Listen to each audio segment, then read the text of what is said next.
7 de la mañana con 52 minutos, 7 con 52 minutos. Saludamos ya a nuestra primera invitada, ya nos acompaña vía telemática la legisladora de la Revolución Ciudadana, Sofía Espín. ¿Cómo está, asambleísta Espín? Qué gusto tenerla en nuestro espacio. Bienvenida, buenos días. Le acompañamos a Alexis Moncayo, quien le habla, Licenia Espinel.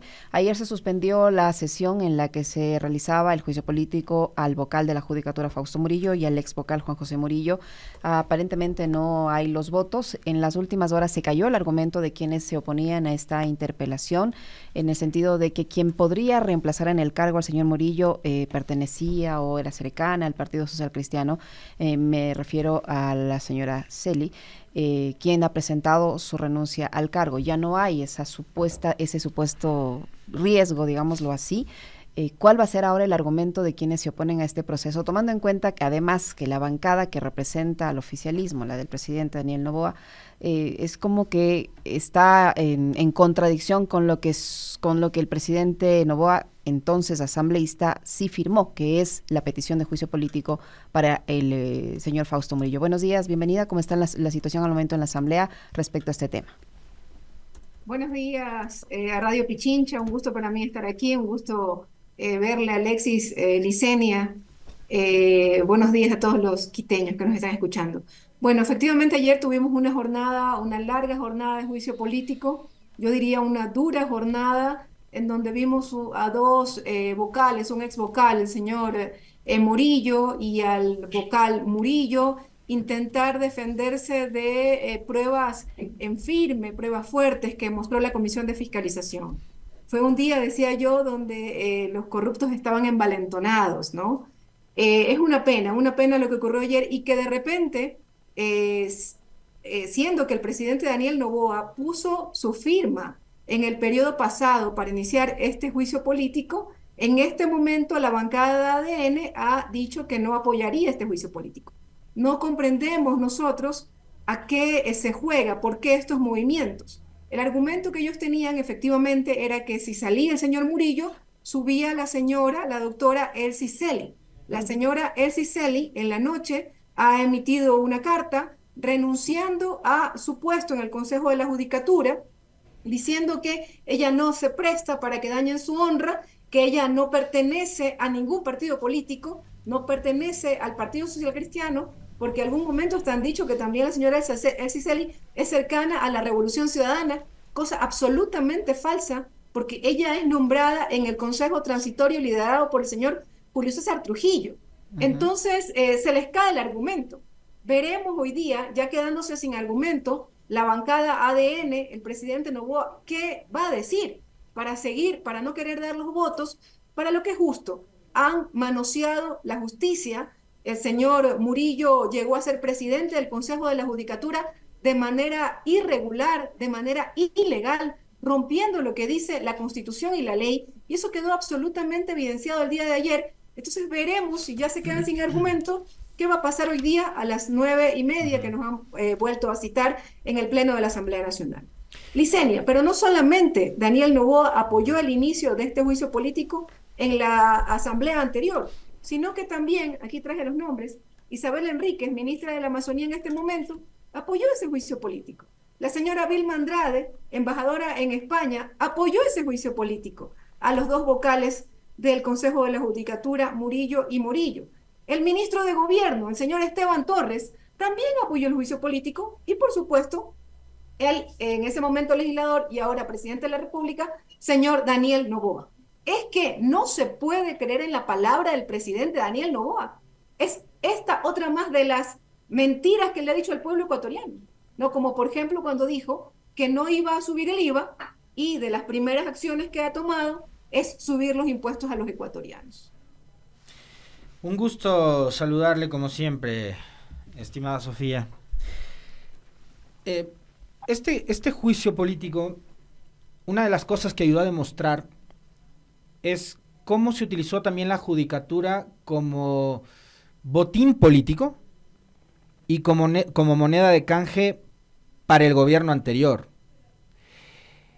¿Cuánta influencia tuvo el gobierno de Lasso a través de, por ejemplo, estos vocales que salieron conversando en audios para tratar de salvar a Guadalupe Llori de la destitución o para tratar de ayudarle a través de acciones judiciales, entrometiéndose en asuntos netamente legislativos que corresponden al Parlamento, ¿cuánto influyó el gobierno anterior y cuánto se convirtió la justicia y la judicatura en botín político, no solamente de vocales como Morillo y Murillo, sino también del gobierno de Lasso? Bueno, por eso decía yo que las evidencias para destituir al señor Murillo y censurar al vocal Murillo son clarísimas, son fuertes. Los audios son absolutamente decidores. Esos son los audios que circulan en el medio digital La Posta, pero que luego son judicializados. De la información que nos llega a la Comisión de Fiscalización, tenemos este documento de la Fiscalía General del Estado, en donde ya nos dice que efectivamente ha formulado cargos en contra del señor Murillo y la señora Ruth Maribel Barreno, que son los dos vocales que lo nombran al señor Murillo presidente. Es decir, ellos hacen una mayoría en el Consejo de la Judicatura y desde ahí hacen y deshacen. En el caso de los audios, efectivamente, no está el señor Murillo, está el señor Morillo y la señora Barreno, vocal Morillo y vocal Barreno, y son ellos los que ahí se escucha claramente la voz del señor Murillo pidiéndole a un juez que haga una sentencia a favor de la señora Guadalupe Llori para interferir en otras funciones del Estado. Eso es tráfico de influencias.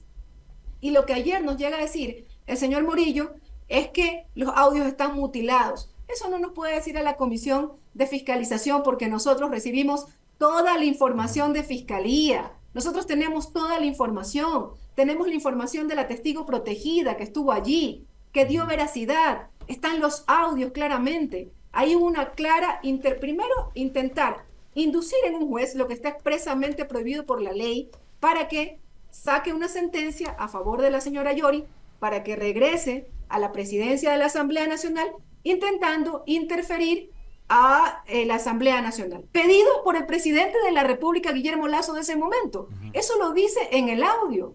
Entonces se vuelve efectivamente desde ese Consejo de la Judicatura, liderado por el señor Murillo, con Morillo y Barreno, se vuelve pues, un espacio donde operaba el señor Guillermo Lasso.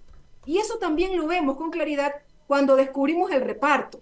Recuerden ustedes que en el anterior juicio político, que lo lideró nuestra compañera Viviana Veloz, hablábamos del reparto, pero no teníamos la evidencia. ¿Será que están comprando votos para salvarse del anterior juicio político del señor Murillo y Murillo? Bueno, resulta que ahora ya no es idea, nos llega en este juicio político información oficial del Consejo de la Judicatura de cómo en medio del anterior juicio político reparten cargos. ¿A quiénes? Reparten cargos asambleístas. Y yo ayer lo decía, porque esto vamos a poner la denuncia en fiscalía. Lo decía con nombre y apellido. Por ejemplo, Francesca León, hija del ex asambleísta Francisco León, nombrada en medio del proceso de juicio político en el periodo pasado. Francisco León, que llegó primero, que llegó a la asamblea anterior auspiciado por la Revolución Ciudadana y el primer día de parlamento decidió ya desalinearse.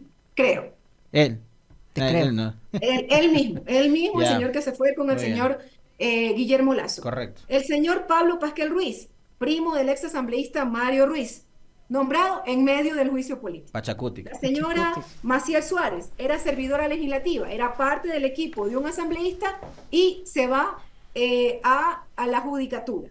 Y el caso más grave, que ya no hay como pues que el señor Murillo diga yo no fui, porque todo era culpa del director general del Consejo de la Judicatura, es el nombramiento de la señora Yadira Santi, hermana del señor Marlon Santi, coordinador de la bancada de Pachacuti en el periodo pasado. El reparto es evidente. Más de 30 puestos fueron entregados. El señor Murillo no puede decir yo no fui porque él firmó el nombramiento de la señora Yadira Santi como directora del Consejo de la Judicatura de Pastaza. Y ayer conocimos otro caso más, que yo no lo tenía registrado, el caso del hijo del asambleísta Pedro Velasco, que es nombrado director de la Judicatura del Carchi. Es decir, el reparto se llevó a cabo. Y esto es un delito, querida Licenia y Alexis y pueblo ecuatoriano. Esto es un delito que tiene que ser judicializado. Tú no llegas a la Asamblea Nacional recuerden que esto está expresamente prohibido, para hacerte nombrar a familiares y amigos a cambio de votos para salvar a un mal funcionario como el señor Murillo y la señora Maribel Barreno. Es decir, las pruebas existen. Y por supuesto que todo el manejo de la judicatura queda en tela de duda durante este periodo, ¿no? ¿Cómo manejaron la justicia? ¿Cómo a unos sí los sentencian y a otros sí los liberan? Eso es lo que hemos vivido en el Ecuador. Asambleísta Espín, el señor Murillo en su defensa ha dicho que no se ha arrogado funciones cuando asumió la presidencia del Consejo de la Judicatura y acude a esa frase que se ha vuelto ya prácticamente un denominador común en estos casos, al señalar que hay intereses de la mafia narcopolítica que pretenden infiltrarse en el Consejo de la Judicatura. ¿Qué decir frente a la defensa que realizó el señor Murillo en el sentido de que no se ha arrogado funciones y que hay intereses de la mafia narcopolítica detrás de este proceso? Bueno, ese viene siendo ya el discurso de todo opositor que quiere salvarse. En primer lugar, el nombre de quien aparece en los chats de Norero es el nombre del señor Murillo, del señor Fausto Murillo.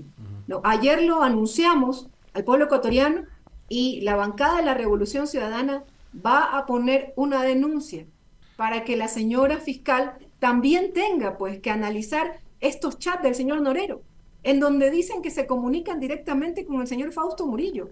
Es el nombre de él, el que sale en los chats, no del señor Norero. ¿De qué estamos hablando? Entonces es fácil ir a la Asamblea Nacional a gritar narcopolítica, a pensar que algunos nos vamos a sentir aludidos.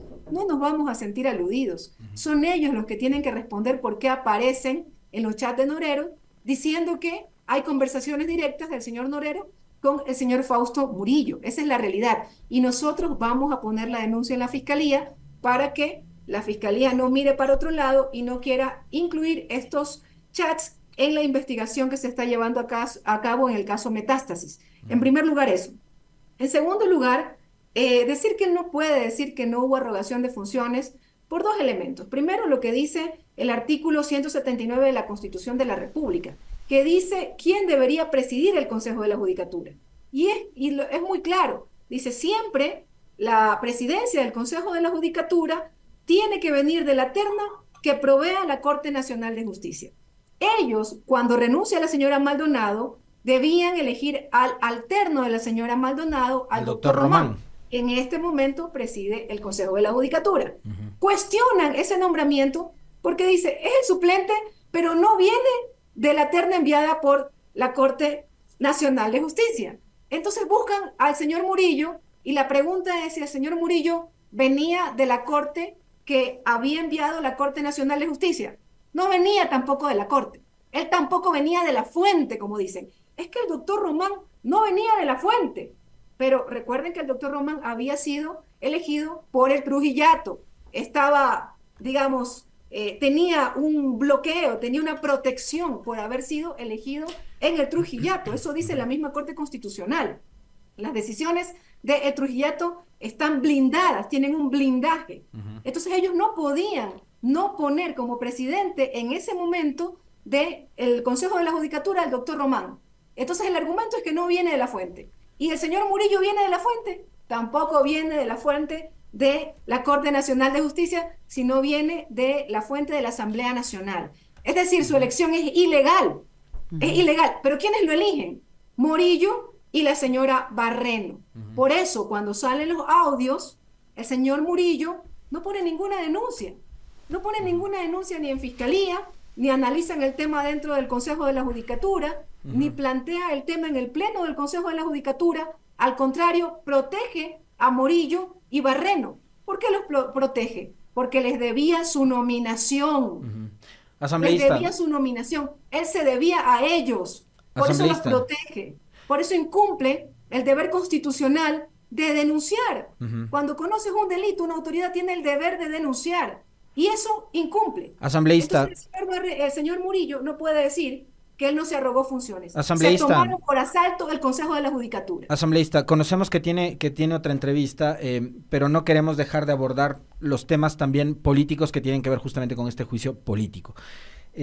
Para censurar a uno y para censurar y destituir al otro se necesitan de 92 votos, mayoría calificada, que es una tarea muy complicada tomando en cuenta la situación política dentro de la Asamblea en esta coyuntura. Y sobre esto se ha venido conversando mucho durante los últimos días, que esta votación podría significar ya la ruptura del supuesto acuerdo que hay entre ADN, la bancada del gobierno, el Partido Social Cristiano y la Revolución Ciudadana. ¿Cuánto puede condicionar la votación en este juicio político para que ustedes como bancada decidan seguir o ya no más del lado de este proyecto de gobernabilidad, llamémoslo así, al acuerdo político coyuntural, por supuesto, además tomando en cuenta de que se viene un proceso electoral, ¿no? La consulta y las próximas elecciones. Pero ¿cuánto puede condicionar la votación de este juicio político que ustedes sigan o no apoyando al gobierno de Noboa? Es que no podemos ser juego de nadie. No, hay que tener palabra en la Asamblea Nacional. Hay que tener palabra para saber cómo vamos a procesar los temas. Nosotros siempre dijimos, como el Partido Social Cristiano, cuando ellos nos dicen es no, es no. Cuando la Revolución Ciudadana dice no, es no. Estas son nuestras líneas rojas. Entonces, en el caso de ADN, de la bancada del presidente Daniel Noboa, no se sabe a qué atenerse. Ellos inician un proceso de juicio político con la firma del presidente Noboa en el periodo anterior, con la firma del señor Esteban Torres. Luego, en este periodo legislativo, recuerden ustedes que nosotros votamos en contra de todos estos juicios que estamos tratando. Nosotros decíamos, si no hay proponente, ¿por qué continuar estos juicios políticos? Deben ser archivados. ¿Qué dijo la bancada del señor Noboa? No, hay que llevar a cabo todos los juicios políticos. Tenemos que llevar a juicio al señor Murillo y al señor Murillo. ¿Y ahora qué pasó? Entonces hay que tener palabra. Si este acuerdo de gobernabilidad no sirve para sanear la justicia, ¿para qué sirve? No tiene sentido seguir en un acuerdo legislativo en donde solo quieren usar los 51 votos de la Revolución Ciudadana para perdonar deudas a los grandes empresarios ecuatorianos. No, eso no puede ser así. Entonces no tiene sentido continuar en este acuerdo de gobernabilidad o acuerdo legislativo. Nosotros no iniciamos este proceso de juicio político, recuérdalo usted, estimado Alexis. Nosotros votamos, hay solamente una firma de una asambleísta de la Revolución Ciudadana. Fueron Luis Almeida y Javier Santos, si no me equivoco, el uno del PSC y el otro de la ID. Asambleístas socialcristianos y el señor Santos afín al señor Noboa. En este periodo, inclusive en la Comisión de Fiscalización, votamos por archivar estos juicios políticos. Nosotros no hemos apoyado el juicio de Murillo y Morillo, pero la bancada de la Revolución Ciudadana no está para juegos ni para cálculos políticos del presidente de turno. O hacemos cosas por el bien del país, para sanear la justicia, para no subirle impuestos al pueblo ecuatoriano, donde ahí también sentimos una traición del presidente Noboa, porque él dijo que no iba a subir impuestos y lo primero que hace es subir el IVA, encarecer todo, hacer más pobres a los pobres y más ricos a los ricos. Entonces eso no podemos apoyar. ¿Qué sentido tiene para la bancada de la Revolución Ciudadana continuar en un acuerdo en donde solo quieren nuestros votos para pasar ciertas leyes que les interesan y se burlan, no de nosotros, del pueblo ecuatoriano, cuando quieren proteger a estos corruptos y quieren proteger el reparto que ha habido en el Consejo de la Judicatura? Eso no es admisible. Pero corren el riesgo, asambleísta Espín, corren el riesgo de quedar relegados y convertirse en una minoría que está allí sin poder hacer prácticamente nada. Licenia, ya hemos sido minoría, ya hemos sido perseguidos, pero estaremos en paz con nuestras conciencias, estaremos siempre en nuestra posición digna de defender al pueblo ecuatoriano. No tememos a quedarnos ni aislados ni relegados. Nuestra lucha es por el pueblo ecuatoriano. No es posible que se siga utilizando la justicia con celeridad para unos, ¿no? Pero la misma justicia libera delincuentes, ¿no? Libera delincuentes. Y lo que ocurre en la justicia, también ellos son responsables de la grave crisis de inseguridad que vivimos. Y resulta que ahora la bancada de ADN y el señor Noboa no quieren censurar y destituir a estos dos malos vocales. Para eso no nos vamos a prestar. Perfecto. Muchísimas gracias, asambleísta Espín. Un gusto tenerla en nuestro espacio. Muy gentil. Un fuerte abrazo. A ustedes, un abrazo. Buenos días. La legisladora de la Revolución Ciudadana, Sofía Espín, que ha estado con nosotros, 8:12. Una pausa. Regresamos.